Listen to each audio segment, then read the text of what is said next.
and I'm a population health clinical pharmacist at Hartford Healthcare Integrated Care Partners. It is an accountable care organization, so we're kind of an umbrella throughout Connecticut. We have 5 acute care hospitals, 29 ambulatory satellites, and we have almost 200,000 attributed patients to us.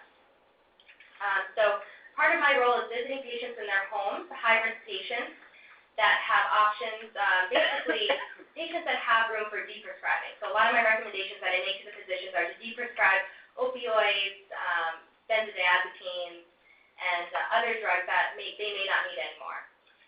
The other part of my role is more of a global perspective, population health. So I try to improve the quality of care and decrease the cost of medications through really pharmacy-related metrics. I initiate the design of the metrics, and then I implement action plans to the physicians to try to influence their prescribing practices. So that's kind of my job in a nutshell, and as already mentioned, I did my residency at the VA Connecticut here in West Haven, and then did my PGY2 residency in ambulatory care at the Johns Hopkins Hospital. So I can click this instead.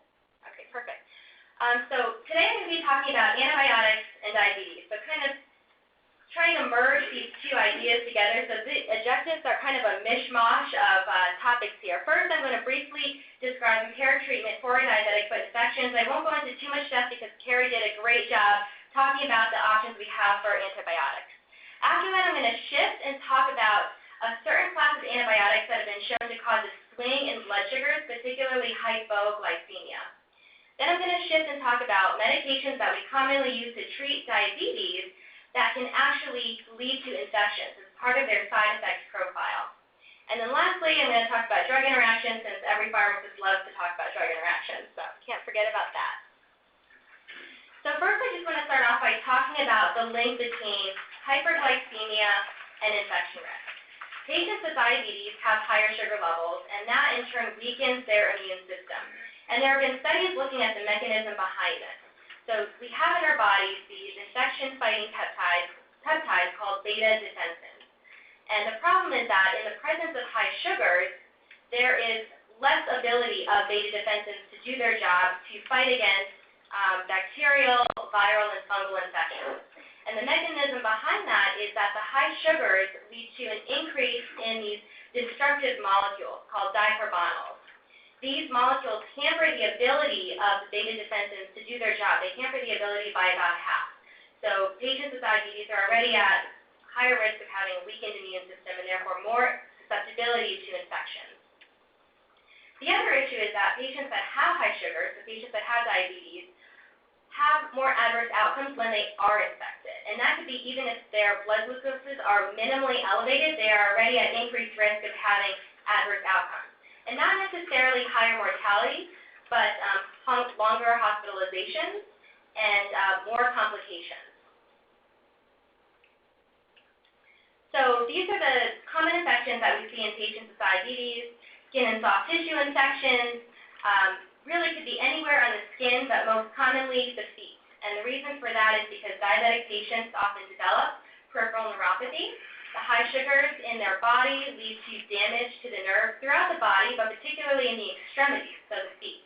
And so patients start to have numbing sensations, and they really can't feel their feet anymore. And so if they develop a cut or a sore, it goes unnoticed for a period of time and eventually develops into an ulcer or an infection. The second reason why skin and soft tissue infections are common in our patients with diabetes is because these patients already have higher risk of peripheral vascular disease.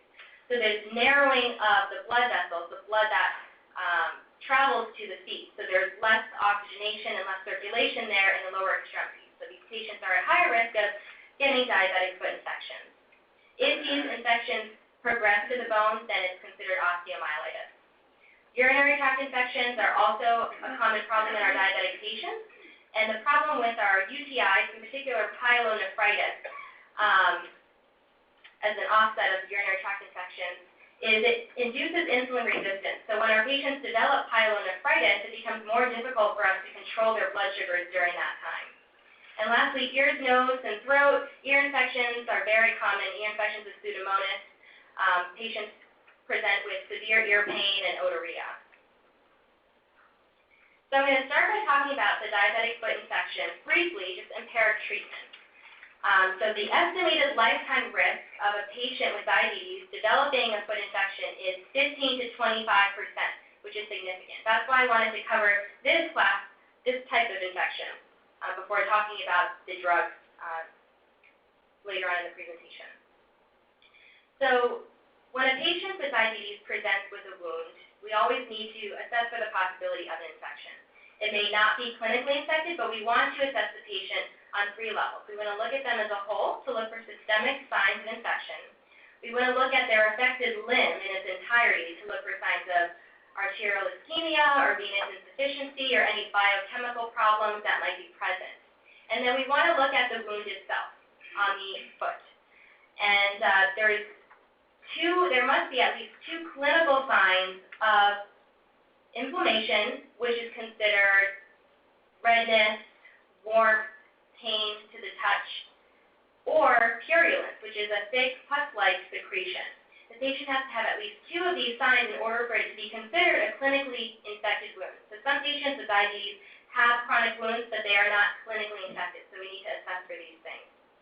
After we assess for the presence of an infection, we then look for the severity. So that's scaled anywhere from mild to moderate to severe. If it's a mild infection, it's just local infection only affecting the skin. If it's a moderate infection, it's deeper than the skin into the subcutaneous tissues.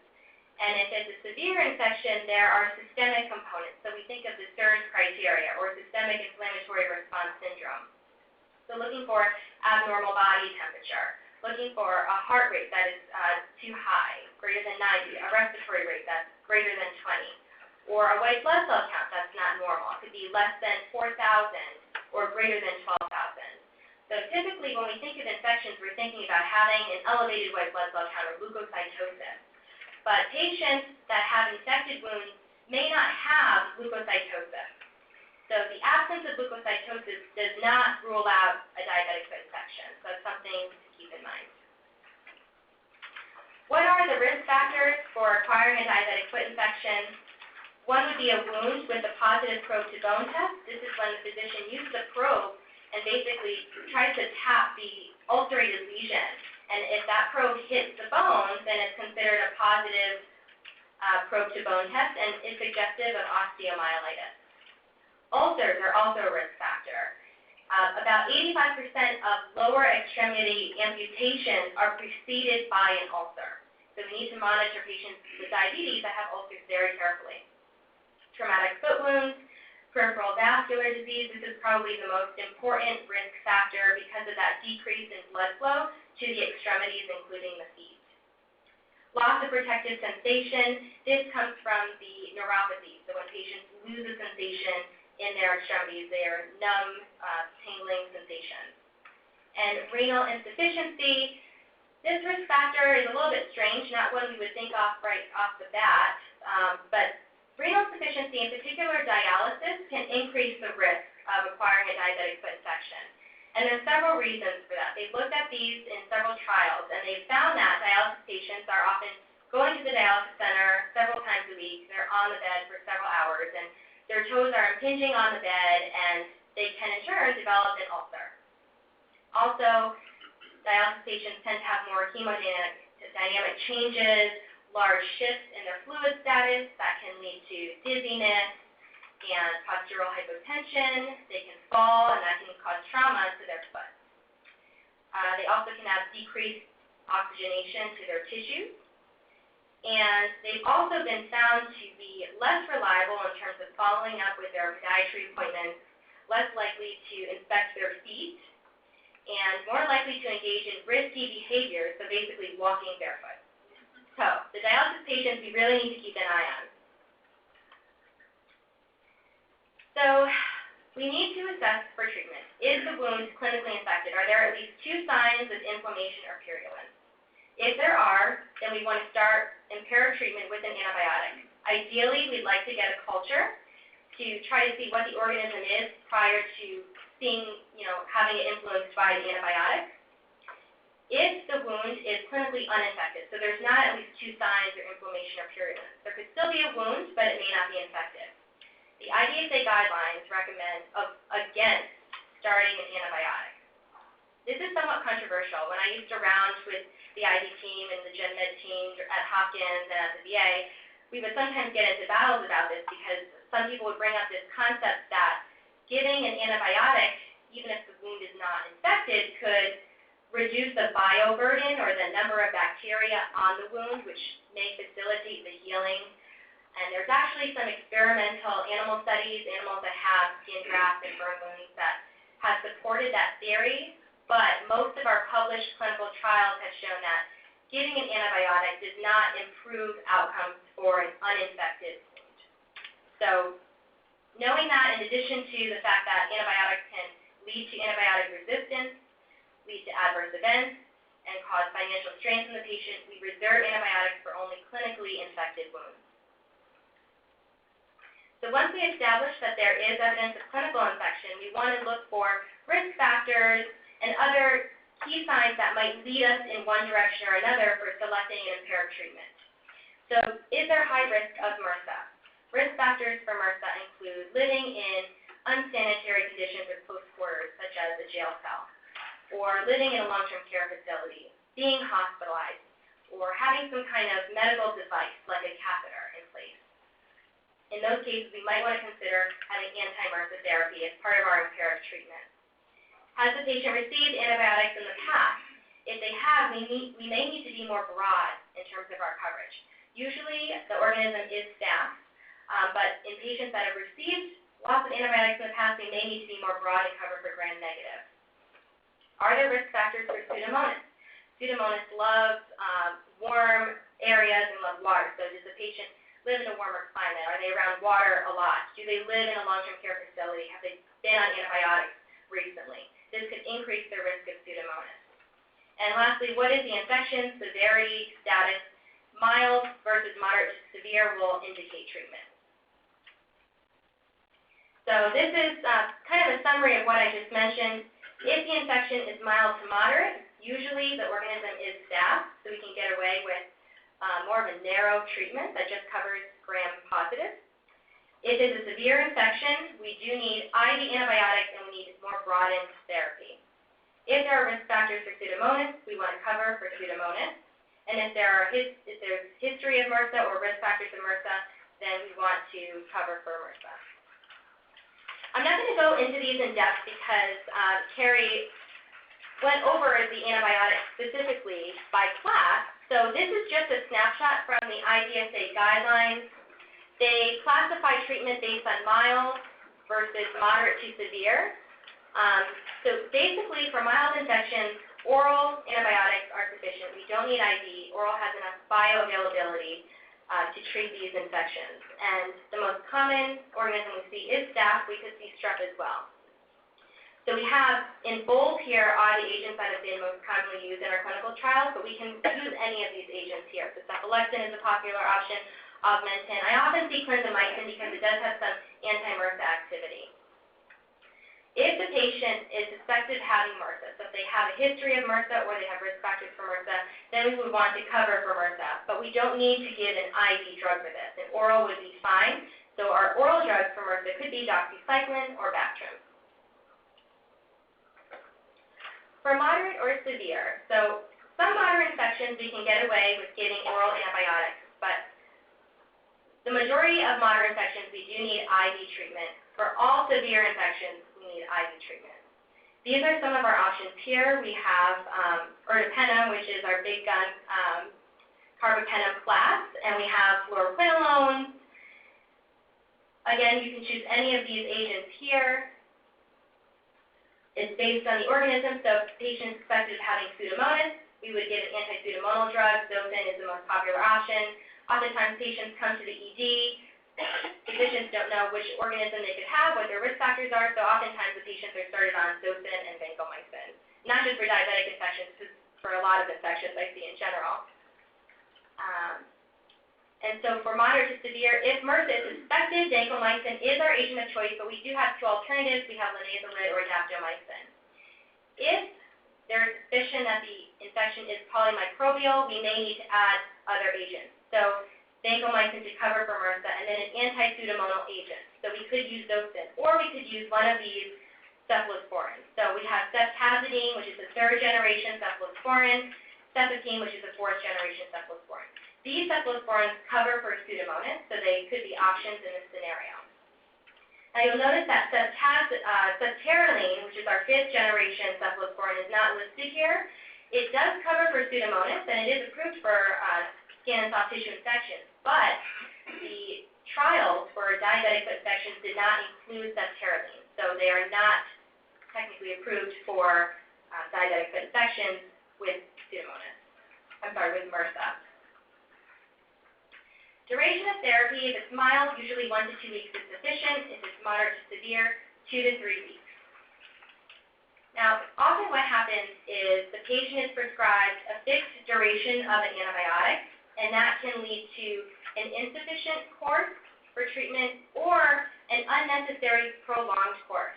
And in that case, the patient is exposed to more adverse events, more financial burden, and higher risk for resistance.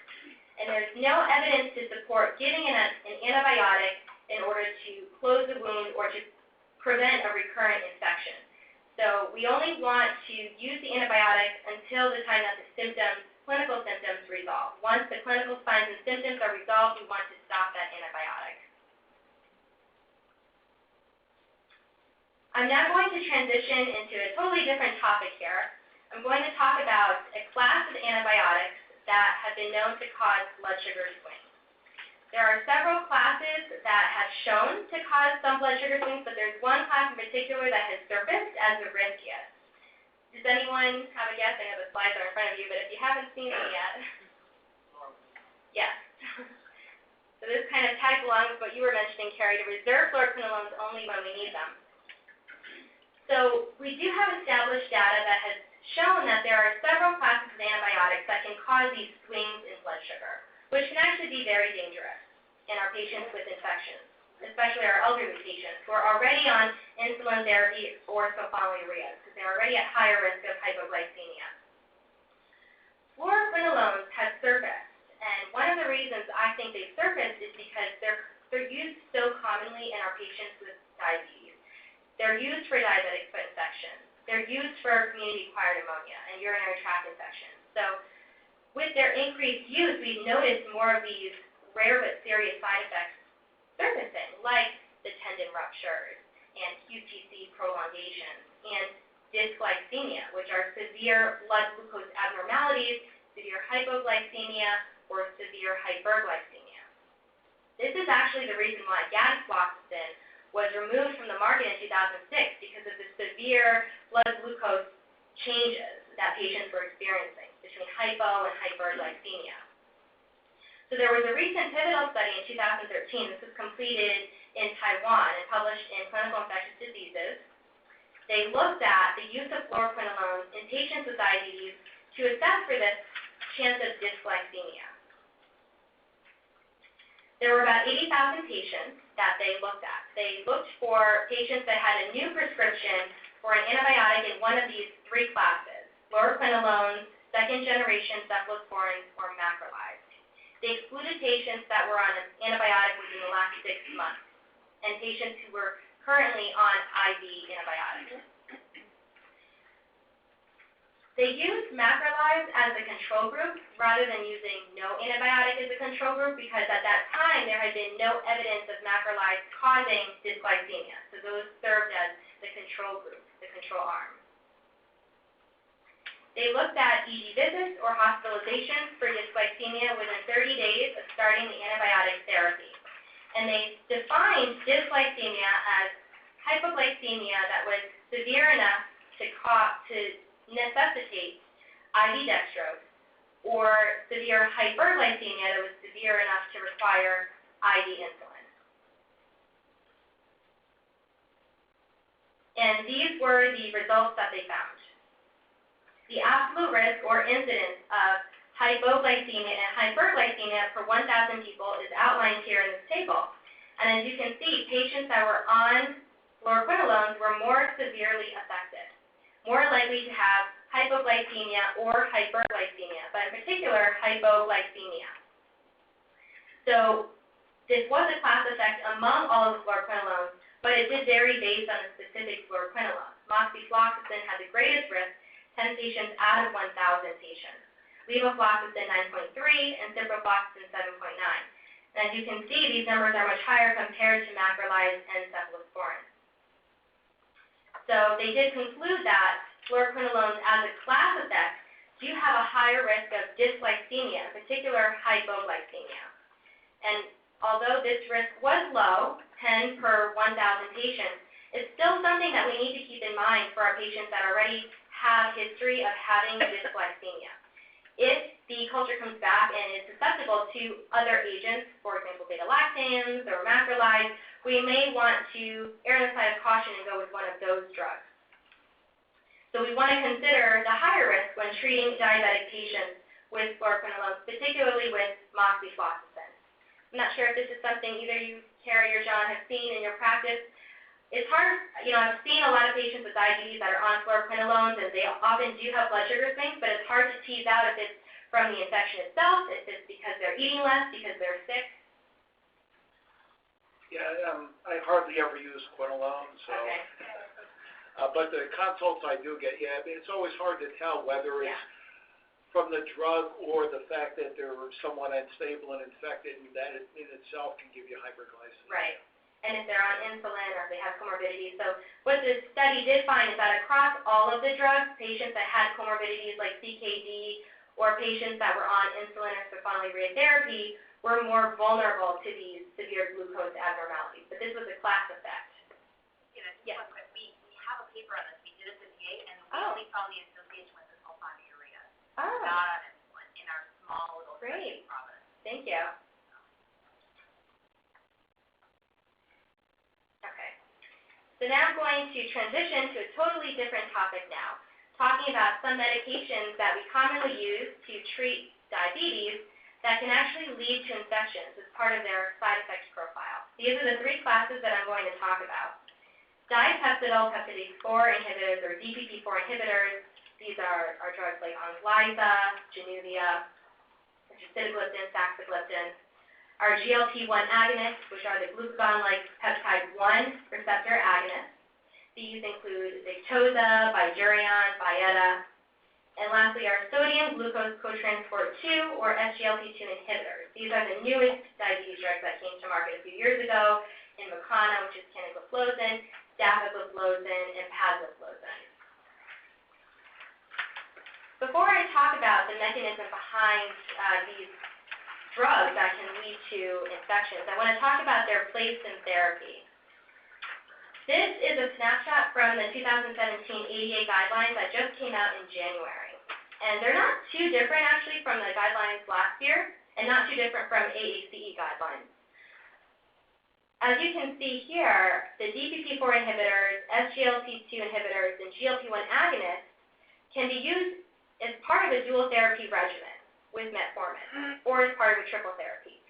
Usually when our patients are diagnosed, we look at their A1C first. If their A1C is less than 9%, we'll start them on metformin. If their A1C isn't controlled in 3 months, we'll add a second agent. And usually it's either sulfonylurea or a DPP4 inhibitor.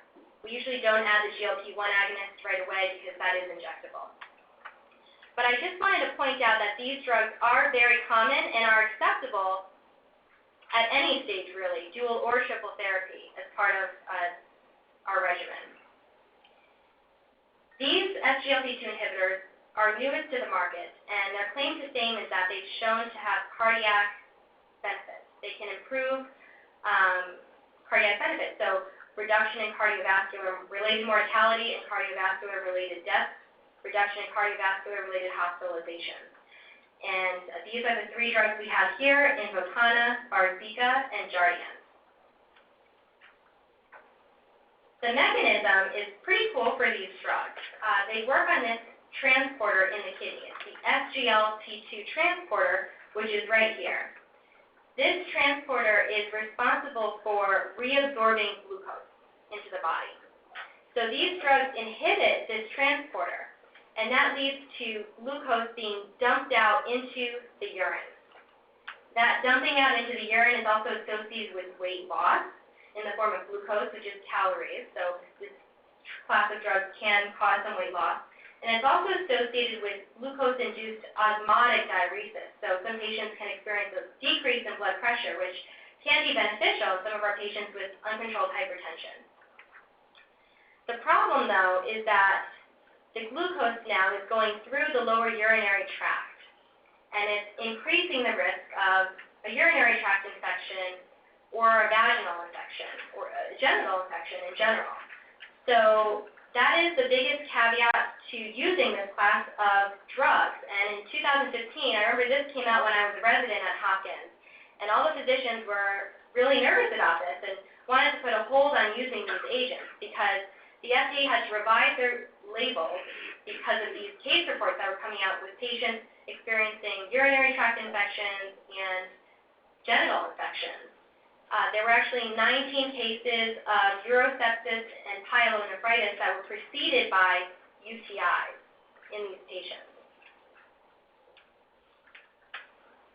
So these are the types of infections we can see with our SGLT2 inhibitors. Urinary tract infections, genital infections, vaginitis, balanitis. So this is a concern because our diabetic patients are already at a higher risk of acquiring these infections at baseline. Urinary tract infections, diabetics are already at a 50% higher chance of acquiring. Genital infections, for vaginitis, women are 2 times as likely if they have diabetes to develop this. Balanitis and men, 3 times as likely if they have diabetes. So adding an SGLT2 inhibitor to a patient who already has a history of these types of infections can be dangerous. And these are the contributory factors to acquiring the genitourinary infections. I wanted to pull this out from the trials here. This is looking at the rates of genital infections using canagliflozin compared to the other anti-diabetic agents. So here in red and blue, we have canagliflozin. This chart here is for females. This one here is for males. The yellow line is for all non-canagliflozin drugs, so other anti-diabetic drugs. And as you can see, the incidence is significantly higher. It was about 5 times as high in our canagliflozin patients. The risk was also higher in females in general and also in males who were uncircumcised. So what should we do? We have this new class of drugs that has shown to have cardiac benefits. So a lot of physicians are excited about that. We are still waiting for more of the long-term data to come out, but so far it is promising. But there is this risk of urinary tract infections and genital infections. So the best approach is to have an individualized approach, looking at the patient, looking for risk factors. Have they had a history of urinary tract infections or genital infections? If they're younger, they're already at higher risk of a urinary tract infection. Females tend to have higher risk, but if the male is uncircumcised, then he is at higher risk.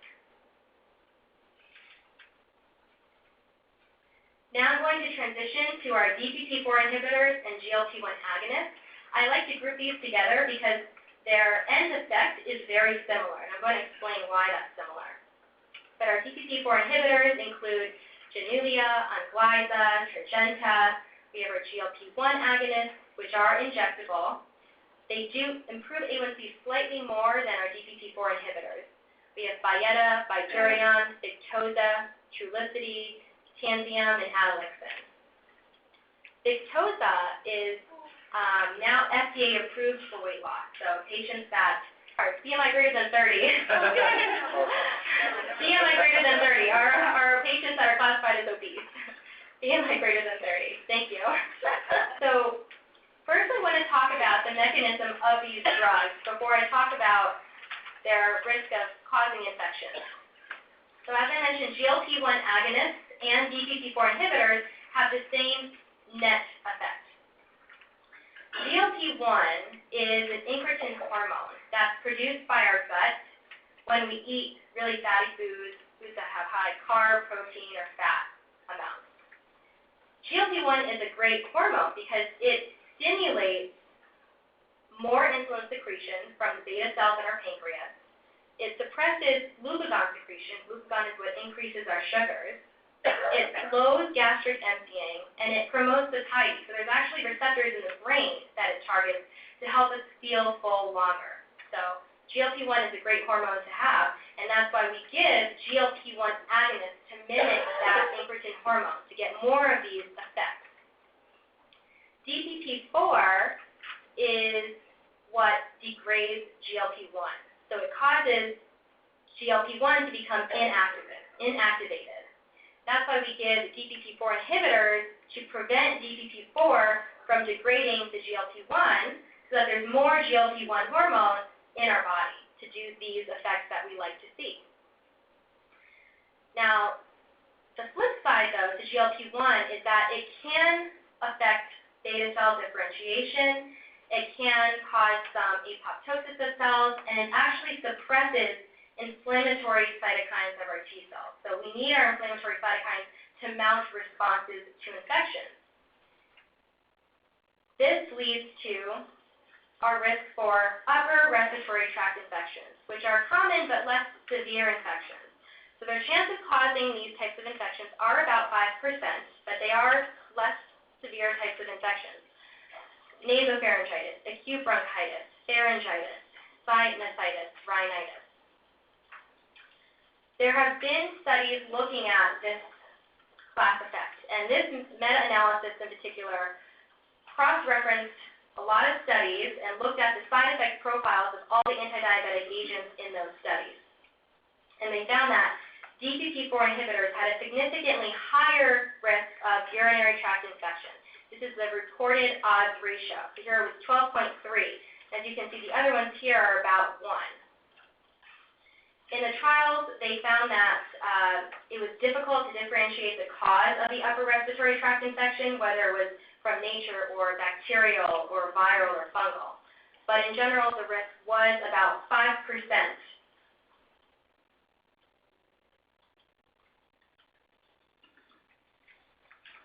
So now I'm going to transition into the last piece of the presentation, which are drug interactions with our anti-diabetic medications and our antibiotics. Now, Carrie went over kind of the mechanism behind these drug interactions, so I'm just going to summarize really quickly here. The main concern we have with drug interactions is that there can be an increase or a decrease in one or both of the drugs that are co-administered. And there's two different classes of interactions. We have our pharmacokinetic interactions. So here I think of ADME, absorption, distribution, metabolism, or excretion. As pharmacists, we tend to worry a lot about the metabolism phase, those cytochrome P450 enzymes that metabolize the drugs. But there can also be pharmacodynamic interactions. And this is when two of the drugs, each of them have the chance to increase, let's say, hypoglycemia. So they don't directly interfere with each other, but they each on their own have the chance of increasing hypoglycemia. So when we add them together, the effect is synergistic. There is an increase, significantly higher risk of hypoglycemia. So I'm going to talk now about the metabolism phase, because this is where we see a lot of our drug interactions. And I know Carrie went over this briefly, but basically we have our cytochrome P450 enzymes that metabolize drugs. We have many classes of these enzymes. Some examples are 3A4, which is our biggest enzyme, 2C9, 2D6. These are common enzymes that metabolize drugs in our liver. The problem arises when we give two drugs at the same time. One drug affects the metabolism of the other drug, so it's directly affecting that enzyme that metabolizes the other drug.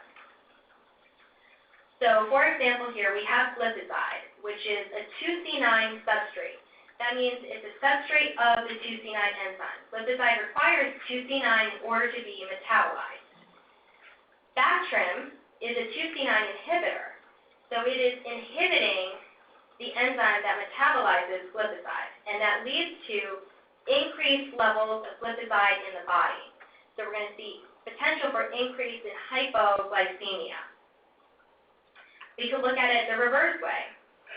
So we have rifampin, which is a 2C9 inducer. That means that it induces more production of the enzymes that metabolize glipizide. So it's going to cause more production of those 2Z9 enzymes, and there's going to be more metabolism of glipizide, and therefore less concentrations of glipizide in the body, and therefore less pharmacologic effect. So we might have less efficacy of our anti-diabetic medications. I know this slide is hard to read. In the subsequent slides, I'm going to break it down further. But what I just wanted to highlight here are the main clinical interactions that we see. These are the clinically important interactions that we see. The SGLT2 inhibitors and GLP-1 agonists have not yet been shown to have clinically significant interactions, but for the most part, the rest of our classes of diabetic medications have shown to have drug interactions. So I'm going to start with sulfonylureas, glipizide, glimepiride, gladuride. I've circled here the antibiotics, the antifungals, antivirals, to go along with the theme of our presentation. So here we have fluconazole, which is an inhibitor of 2C9. And as you'll remember from 2 slides ago, I said glipizide is a 2C9 substrate. So we're giving fluconazole, which is going to inhibit the metabolism of glipizide, and therefore cause increased levels of glipizide in the body, and therefore increased chance for hypoglycemia. We see this effect with some other agents listed here. Conversely, we have an agent that induces, if the agent induces the metabolism of the sulfonylurea, there will be reduced levels of sulfonylurea in the body because the metabolism of that sulfonylurea is being expedited. So that's what we see here with rifampin. It induces 2C9. 2C9 is responsible for metabolizing the sulfonylurea. So if it's inducing that metabolism, there will be lower levels of sulfonylurea in the body, and therefore less efficacy.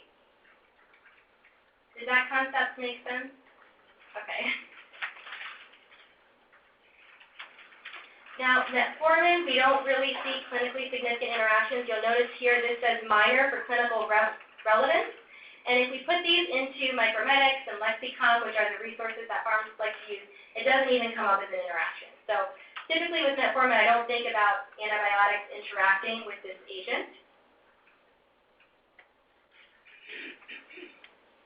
TZDs, so pioglitazone, which is Actos, rosiglitazone, which we hardly see used anymore because of its increased risk of cardiovascular-related deaths. So the main concern we have with drug interactions with TZDs is more sodium and water retention leading to worse cardiovascular outcomes. TZDs at baseline have been shown to worsen heart failure or induce heart failure. So if we're going to give a drug, such as ketoconazole, that inhibits the metabolism of the TZD, that's going to cause increased levels of TZD in the body, and therefore increased risk for heart failure, exacerbations, or inducing heart failure.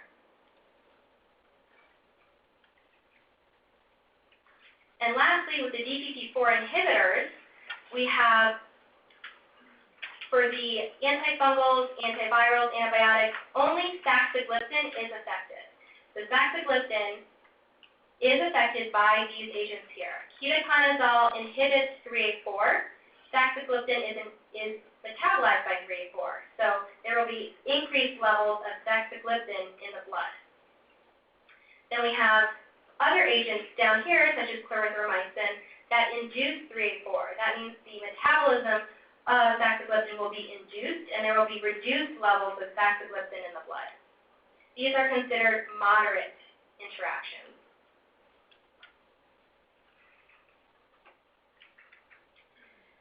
So the big takeaway is that we can't memorize all the interactions. We need to really think about the clinical significance. Is it minor? Is it moderate? Is it severe? And we may need to just tell the patient, monitor your blood glucose more tightly, or we may need to prophylactically dose reduce or dose increase their anti-diabetic agent. So the main classes we're concerned about with our diabetes agents are sulfonylureas, TZDs, so pioglitazone, rosiglitazone, and saxagliptin, which is our only DPP-4 inhibitor that we're concerned about for drug interactions in 3A4. These are the agents that I summarized from the previous chart. These are the big interactions that we want to worry about. So if giving one of these agents, one of these inhibitors, this will cause an increase in the level of the drug, whether it be sulfonylurea, TZD, or saxagliptin. So we may need to prophylactically decrease the dose of these agents. So if a patient, for example, is on glipizide 10 milligrams a day, we may need to decrease the dose to 5 milligrams a day. Conversely, if the patient is getting an inducer, that means this will be inducing the metabolism of these agents, and therefore there will be decreased levels of anti-diabetic medications in the blood. So we may need to increase the dose of the agent. So for example, if the patient is on 5 milligrams of glipizide, we may need to increase the dose to 10 milligrams. Typically, we will first watch and wait before we prophylactically adjust the dose. But we do want to let the patient know that they need to more closely monitor their blood sugars if they're getting one of these agents.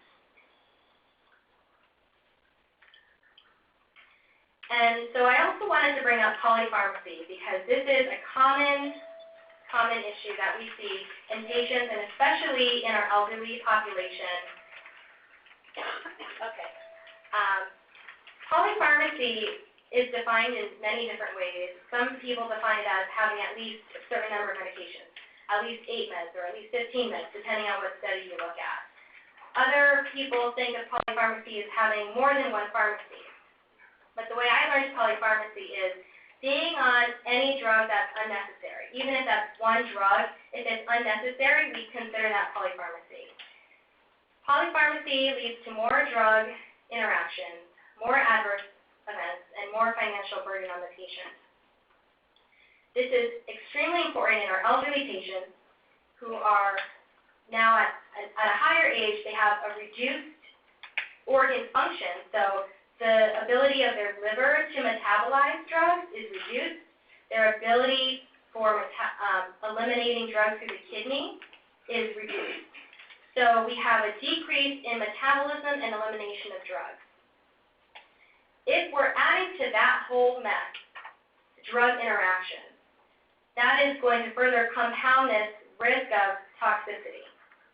So in elderly patients in particular, we need to be more cautious about drug interactions.